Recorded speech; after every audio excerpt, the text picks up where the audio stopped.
Good morning, ladies and gentlemen. Welcome to Ukrainian Crisis Media Center. We'll receive Valery, who's the deputy head of the presidential administration of Ukraine.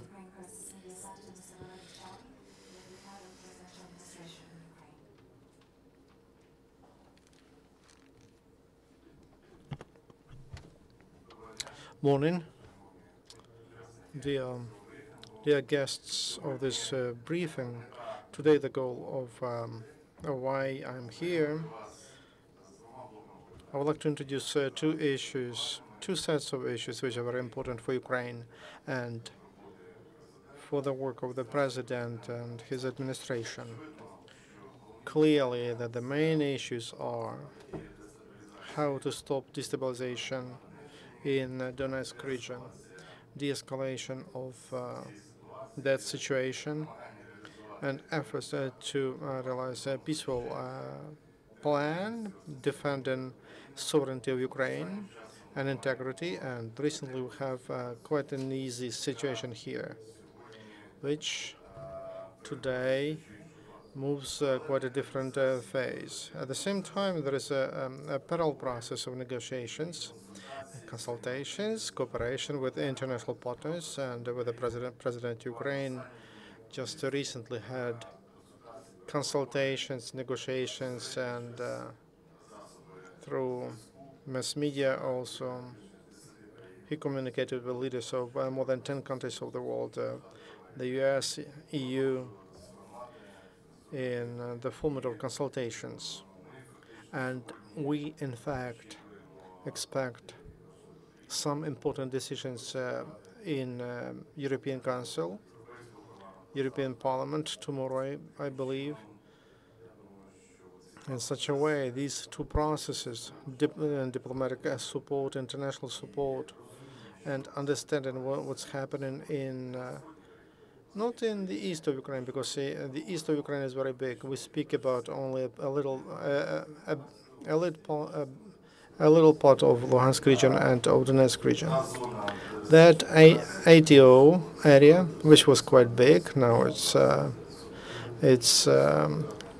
times less, from 900 kilometers to 400 kilometers. But there are new challenges I wanted to report about. I wanted to tell you about, and then we'll move to international issues, and I will be happy to answer questions. I would like to start with this presentation.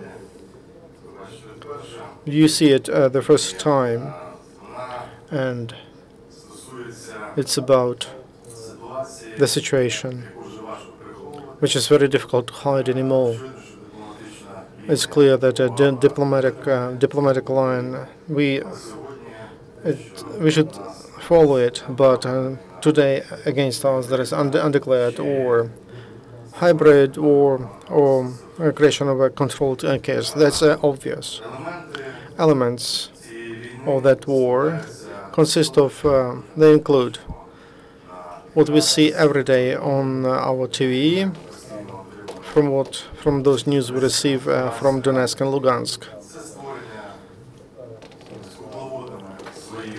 They create Muppet players through the agents, and they create a so-called illusion of some structures.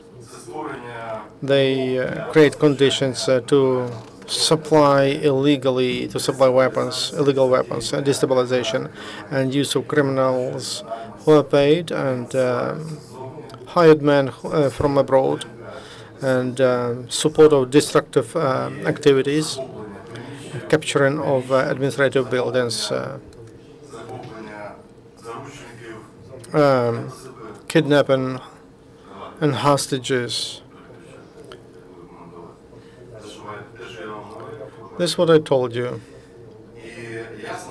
And it's clear that controlled chaos, that's the goal, which allows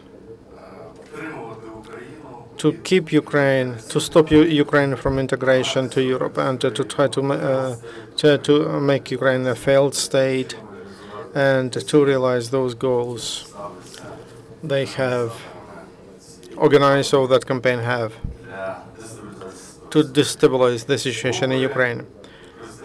The efforts of President Poroshenko through peaceful process and one stopping fire on one side, it was not answered adequately, and during that during that peace time, about 30 Ukrainian soldiers died and about 100 were wounded. And you see the situation, how it developed day by day, and how different capabilities were used to destroy the infrastructure. First of all, to keep up tension, despite the fact that in liberated cities they renovate the infrastructure quite quickly. And at the request of the president, they renovate social. They started to give out social payments, and there is international support. But the situation is moving around, and now it's concentrated in Donetsk. And you see those illegal armed groups. They act in this region, and you know about them. They come partially consist from locals, and but also from there are hitmen from abroad. And we see that in this region there is a process of active involvement of bandits, of terrorists, hitmen, who have nothing to do with the local population. And local people in that region, they are tired. These are the people, the majority of them are Russians. They're not local people. They're not from Ukraine or from that region. They have worked for many years, and they have experience of working in special services. And today they realize that plan, which was developed for them a long time ago, and they're trying to implement it in Ukraine. It's very difficult to find any common language with these people, because in fact they are all controlled from outside. Because even the last efforts to have a video conference between them and contact group that did not bring to any result, because these people are not negotiable. They are just copy what they do what they're told, and also they don't represent Donbass. This is a proof, this is an evidence of a new phase, that we move to a phase. The situation, the developments moved to a new phase. You know that Ukraine is losing every day. We lose our soldiers, but at the same time, I wanted to mention, they are heroes. They are heroes who are fighting. In Ukraine, we observe how a new country is built and new army is built. They give their life for here in Kiev and through Ukraine the situation to be peaceful. These victims will not be wasted, I believe. And they gave their life for peace and good life. But understand that Ukraine, that our armed forces are growing and developing, and we have understand that we have the achieved results, and the situation was almost under control over those territorials. We were pushing terrorists out. We saw quite a different reality. Now there are strikes, and they're done they're committed not by terrorists. The last case with the Ukrainian cargo plane AN-26. Analysis of the situation by our special services and experts showed that strike, it could be done book by book system, and it's clear from which territory, or by a missile, from a plane, from a fighter. And here's the sector. If you see, this is where. This is from that place. It's outside from Ukraine. That's the location from which there was a strike, and that changes our idea about what's happening. In fact, what many experts are told and journalists told, and what we were trying to not to peddle. Now it's a reality. There is a war against Ukraine. They announced that war, and then I showed that war can be different. It's a new war, and maybe according to international like ideas. International community is not ready to give such an assessment. But this is quite a new phase, a new situation, and we have cases of strikes from outside of Ukraine. This is a very complicated challenge. Probably they would like to provoke Ukraine to answer, and you saw how they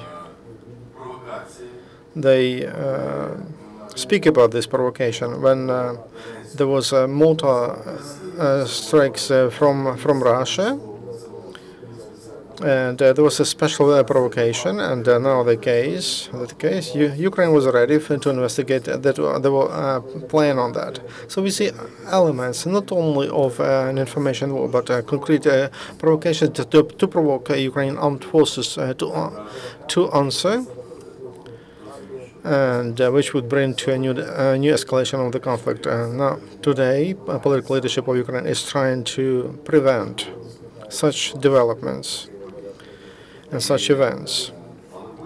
But in any case, our neighbors must understand that Ukraine is ready to defend itself, and it has a full right for that, according to all international standards and international law, according to the decision of the UN. Now, only it depends on our opponents whether this conflict moves to a new stage. Information war, the information war. That's an important part of the general propaganda war. And some cases prove that it's it's not information, it's outside of morality. When they speak about a child who was crucified, and they provide facts, but then there is no evidence, there is no proof for that, and the person who spoke about that, she is connected with terrorists, and it's clear it is a clear provocation, and they have like several main scenarios for that. They actively use social networks, and not only for the information war, but also to hire hitmen, and they tell them how much that will cost, and how they will be paid, and where they can be enlisted, and through Russian border to territory of Ukraine they infiltrate such elements who are fighting in different locations, and for money they are ready to follow any order. Of course, we control situation, but not completely, because if we have facts of passing the border from Russia directly through Izvary, and there was a heavy equipment. You saw that in internet. That proves that to territory of Ukraine they send the equipment with crews. So we speak now not only about mercenaries, but also about the regular armed forces of Russia. So this process is not broad, but it came to a very dangerous point. That information war is taking place, and Ukraine is trying to react, and you can observe that we record calls of terrorists, and they come from Russia. They call Russia. And at present, we have a complete idea, a complete picture who destabilizes the situation, and who are those people. But they are guided from abroad. Now they are less and less under control. That's why fights. So there are some effects of fights between these bandit groups, and they have some clashes as a result. Because they use mortars, then they were firing to Russia. Of course, we need to make a buffer zone on the border. Otherwise, it will be very difficult to have a clear idea from where they strike. We need to have a verification on the border, and we cooperate with the international community on that issue. Now, pictures of destroyed equipment, which was in Ukraine. All of this originates from Russia, and the systems that are used, like Grad tanks, armed vehicles, and drones. It proves that they use quite serious equipment, and from Grad, our soldiers are dying because they cover them with them, where it covers 2 kilometers, and even if you have those strikes could not be done by terrorists. They violate our border. Their helicopters do that, and there are some invaders groups, and so they use those strikes. And we have concrete cases. This is a Russian tank, T-64, registered in Budyonovsky, Stavropolsky Krai, Russia. And it's clear that such tanks, you cannot buy them in a shop, in a supermarket. You need to have the agreement of those from whom they come. Recently, they were trying to tell that that equipment which was brought from Crimea, yes, there is such equipment, but these systems of defense are used only in the Russian Federation. And in Ukrainian troops that don't have, Ukrainian armed forces don't have such equipment. Here you see brand and symbols, 18th Brigade of Russia, and nobody is hiding even these. They do it quite openly. We have documents that prove that, and these are documents that that's where we have terrorists. They are in a hurry, and they don't get everything with themselves. Our special services find these evidence where it says from which military unit this equipment they received, and those are weapons they use to kill our men.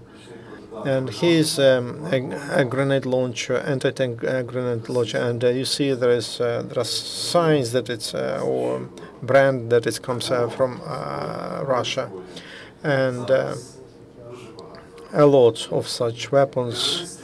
Terrorists have a lot of such weapons, and together with Bezerka, and there is a needle system, and that's what they use to strike our helicopters. The helicopter was shot down with, and that was during the peace, which was declared just one by one side. These weapons, and now there is liberation of Slavyansk and Kramatorsk, and the terrorists who flee. They just leave weapons, and they don't have time to take it with them. And for foreign diplomats, we had an exhibition in the Museum of World War II. Now that weapon, we have enough for many exhibitions of that weapon, and the number of it, the amount of it is growing. And you see how they hire mercenaries, and they use social networks. And unfortunately, this process is not stopped, as the process of uncontrolled ways how Russian Federation provides mercenaries to Ukraine, how they send them to Ukraine. This is what they use in Ukraine, and that they're not. These mercenaries are not allowed to go back. Sometimes they won't. Terrorists want to return to Russia, and if that happens, they are stopped. They are stopped by Russian border guards. They shoot at them, so they have no chance of coming back to Russia. Here's the map of strikes, and by Grad system. I'll not comment the details, but it's clear from where they strike and from where they give directions and where to they strike. And last case is on the 12th of July. It is included here. How that happens, you see from where those strikes are coming. It is very important to understand that in order to respond to these attacks and to this new approach, we probably will need to change the entire tactics of the entire anti-terrorist operation. By now, the tactics was to prevent victims among population, civil population, and to attack the terrorists. But currently they have changed the tactics and they use their attacks and target our equipment and our servicemen. Besides direct attacks, today we witness another type of attacks, that is taking hostages, and quite often they do this in order to change them in future for the bandits and terrorists which are imprisoned by Ukrainian side. The most famous among them, so to say, are Nadia Savchenko and Alexei. So actually they were kidnapped. They were imprisoned in Russian prisons. Nadia Savchenko is imprisoned in Voronezh. Sentsov is imprisoned in Moscow. These are unprecedented facts, and I believe that today this issue will be raised before the European member countries and tomorrow in the European Parliament. And unfortunately, our General Consular is not allowed to meet with Nadia Savchenko, and we are not sure what's going on. Actually, we have found a good attorney, counselor for Nadia, but actually we cannot understand in more detail what's going on.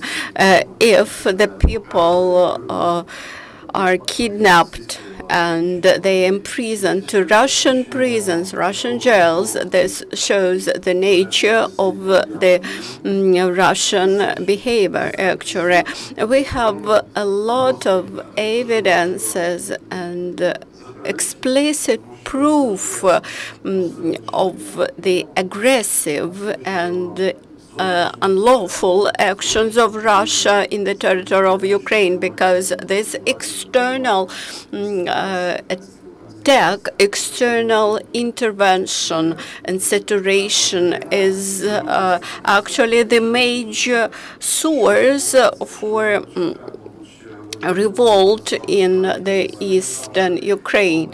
At the beginning, we called those people separatists, but as of today, there are no separatists. At the beginning, the separatists were those who saw their future as part of Russia or independent part of Ukraine. But now there are only bandits and terrorists. And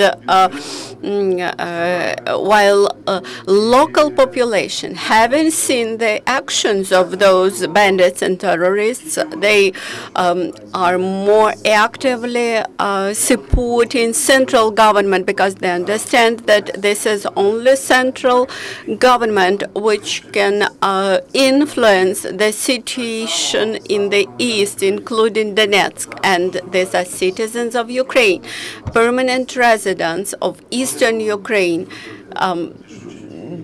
This is their turn to make decisive actions and to support our ATO forces and to resolve finally the problem. Probably from this presentation, you understand the nature of the conflict and the stage where we are now. All these facts, of course, will be communicated to the international community via ambassadors to Ukraine, and today's evening they will be directly delivered to the heads of the European states who are gathering to the a meeting of the European Union leaders. And now you also know these facts, and I'm convinced that we will work together to inform broad public about what's going on, to inform public both in Ukraine and abroad. Another important step made by the country's government, this is about the European integration. This is the decision of the European Parliament and the USA. This is about international support of Ukraine and expressing solidarity to Ukraine. Our latest work, I mean the work done by the President and the Ukrainian diplomacy, is to gain more decisive support from our international partners. Obviously, this cooperation and interaction is not easy, and Ukraine always tried to use all possible formats in interaction with our foreign partners. And unfortunately, today we're approaching to a point where all the diplomatic measures are exhausted, and the latest days showed that this is a turning point. Maybe the position of our European partners will not change tomorrow, but it seems that it is changing gradually. And yesterday, I saw the draft resolution of the European Council, and where they expressed their condemnation to the actions of our opponents. And I believe that we will see the reaction which was not shown earlier. I have an impression that the dynamics of the events and the complication of a situation is coming to the age when the situation should be resolved, and there are two options. Either there will be further sharp escalation, and this will bring new note to the European security issues, or the finding of a solution. And there might be different formats for this solution, either Geneva format or other suggested by the President of Ukraine. Of course, the use of Grad systems and mortars, etc., is not the best way to resolve the situation. Ukraine is ready to sit at the negotiations table. Of course, this does not exclude the negotiations with those who are in place, with those who are in the East, but we should speak to those who are main reporters of this situation. We work together on various options with many diplomats, with France, with Germany, but nobody can deprive Ukraine from its right to protect its sovereignty and territorial integrity, and this new resumption of the feeling of freedom and national integrity will win. The first question is who is planning the work, or who is coordinating the work of the contact group, and my major question, why we still have relations with the Russian Federation, and why the border is not fully crossed, and the entry to Ukraine is not prohibited. To prohibit any entry to Ukraine actually is impossible, because in Izvarina there is military equipment and heavy machinery which is crossing the border. We do not wish to respond to this provocation and to close the border and to bring the conflict into a new scale. The OSCE contact group is coordinating this work, and these latest days, this contact group is in a continuous readiness, in permanent readiness to start negotiations or communication. Actually, the opponents, the terrorists, do not establish this communication. In this situation, there is a question who really represents Donbass. Either this is Girkin.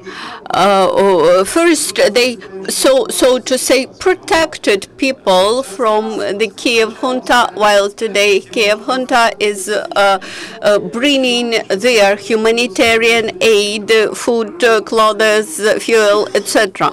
Actually, our desire is to have negotiations with those who controls the situation, and those people are not in Donetsk. I understand your emotions, but as a diplomat, I would like to advise to the president to escape and not to be involved, to prevent any open military conflict.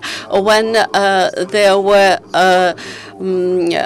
diplomatic relations, when diplomatic relations were suspended, it was much more difficult for us to negotiate about about our prisoners, kidnapped people, etc. There is also Geneva format which could be used, by the way. And also establishing any type of relations, taking any formula for relations, we should understand the added value of each format, and to keep in mind the expected result, the expected outcome of each format, diplomatic format. Now we are thinking about many possible ways, but they should be effective. So we will discuss your suggestion as well. Valery Volkov, факти події тижня. Dear Deputy Head of the Presidential Administration, what are the obstacles to introduce martial law in Ukraine? Because the part of Ukraine is occupied. There is Crimea. In Crimea, they have tactical nuclear weapons. Today, 3 military brigades are on the border. Ukraine, Deputy, could you I understand. In your department, Mr. Milushkin, to the general prosecutor, we sent a document to liberate from criminal responsibility participants of terrorist groups in Luhansk and Donetsk region. We have a copy of the document. 4 questions. Let's give a chance for your colleagues too. As to the document about possible amnesty, it's not my direction, but I believe that we have to polish that document. We have to streamline it. But the approach is, if there is someone who did not commit any crime, and we need to prepare some framework for cooperation. I don't mind this approach, and the quality of the document could be better. That's correct. You're right. I will advise to the head of the administration and to the president to find some way for cooperation, and I know a lot of experts who can help to improve that law, and also they could consider the mood in the society. We need to make that instrument efficient. So I support you on this. And as far as I understand, the document is not approved yet. So on this stage, we can make some conclusions. As to nuclear weapons in Crimea, it's your words. I don't have such a fact. I don't have such information. You understand that there will be a different reaction to such facts. As to martial law, my opinion, as an expert who analyzed the situation before, as a consequence of martial law or curfew, it will mean that our armed forces will not be in ATO, but they will move somewhere around where they have to open command points to improve the lives of citizens. What do you suggest? To take our armed forces from active efforts against terrorists and to place it somewhere else, to look at it somewhere else.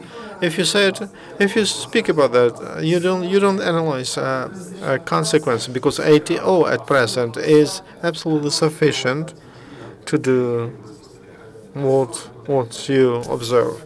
We don't need to introduce curfew for that. As to the elements of which could be useful, I believe if we don't control the situation with the media, and where we have terrorists, and they have only Russian media. So if we introduce a curfew, it will not help. So there are some people who analyze the situation, and there are proposals, and I would invite you not to use only emotions or symbols, but analyze and predict results. And those formats which was outlined by the National Security and Defense Council, those efforts are sufficient to defend the country, to defend its sovereignty, and also to run ATO. May I ask you a question as a moderator here? This week, on the phone, Barack Obama, he spoke to the Prime Minister of the UK. He calls it new sectoral sanctions against Russia. Again, the President Poroshenko mentioned that equipment from Russia, weapons from Russia. There is enough of evidence. At the same time, France, Greece, and some other countries, they are against sanctions. What can we expect from the summit, which is to take place today? And what can we expect from the draft resolution of EU? We expect decisive position of European countries. The situation is changing dynamically, and we are not sitting idling. And we have negotiations all the time, and in the format EU, Ukraine, the US. During the days, President had about 20 conversations, and that was non-stop work. And the same with the leaders of Europe, America. So now there is a very intensive international dialogue. As a result of the dialogue, there will be a more solidary position of EU inside, and transatlantic cooperation with the U.S. That's why I would not like to run ahead. I would like to set your expectations high, but it will be a different stage of reaction. I have no doubt about that. Well, will it be final? We'll see. I believe that this is not the end of history, but today we expect some added value from those words and declarations which EU countries use when they to support Ukraine. But I would like to underline, we don't have high expectations. We understand that the next step will hit seriously the economy of EU countries. So this is a very responsible decision. I hope they will make that decision. So those countries you mentioned, that's not the final list. So the work continues, and the situation can change every hour. As to the resolution of European Parliament, the situation is easier there, because that's a political structure which has a big influence on general approaches of the executive authorities of the EU. And what I see, they are quite serious as to the support of Ukraine. And there will be Crimea. We don't forget about Crimea. And Crimea, which is annexed, which is under occupation. That diplomatic work of Ukraine will bring a small but positive result. But we understand that such steps and the efforts to create chaos, a frozen conflict, or something else, it's not so easy to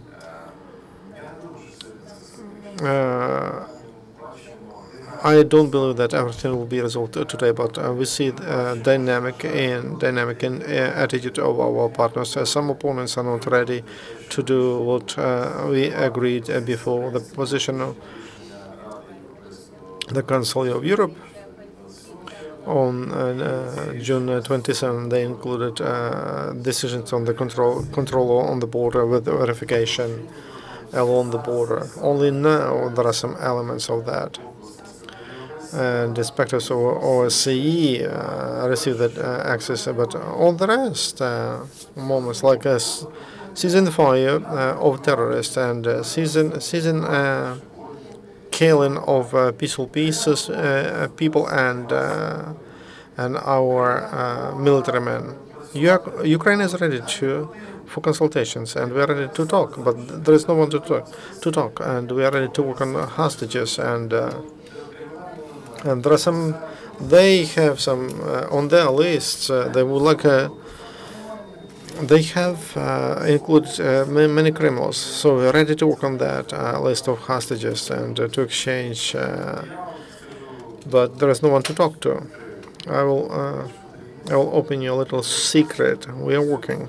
We are working with deputies from European Parliament. We are working with countries, and we develop their position to support Ukraine. Thank you very much. We will wait for the support of European countries. Thank you very much for such a broad presentation. Thank you. It's very open that we have common approach. International community will help us, but we Ukrainians, if we are united, we can defend our country. Thank you.